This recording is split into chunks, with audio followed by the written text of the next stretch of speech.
फक्त 30 दिवसात तुमचे पिरियड्स रेग्युलर होतील जर तुम्ही ही 6 योगासनं रोज प्रॅक्टिस केली. जे हात आहेत ते फ्लोअरला टच करायचं, एक दीर्घ श्वास घ्यायचा अँड देन फॉरवर्ड फोल्ड आणि इनहेल करून मलासनमध्ये यायचं. यामुळे आपल्या रिप्रोडक्टिव्ह ऑर्गन्सपर्यंत आपला ब्लड फ्लो पोहोचतो.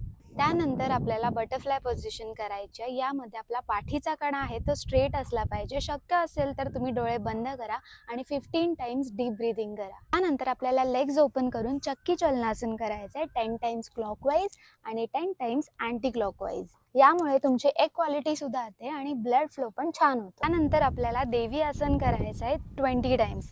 यामुळे आपले हॉर्मोन्स आहेत ते बॅलन्स होतात. त्यानंतर तुम्हाला झोपून रिक्लायनिंग बटरफ्लाय करायचा आहे. यामुळे तुम्हाला जे पिरियड्समध्ये पेन होतं ते कमी होईल आणि तुमचे हॉर्मोन्स पण बॅलन्स होतील. त्यानंतर आपण करणार आहोत बालासन, ज्यामुळे तुम्हाला स्ट्रेस कमी होईल. सो सिम्पली फॉरवर्ड बेंड करायचं आणि इथे रिलॅक्स पोझिशनमध्ये राहायचं.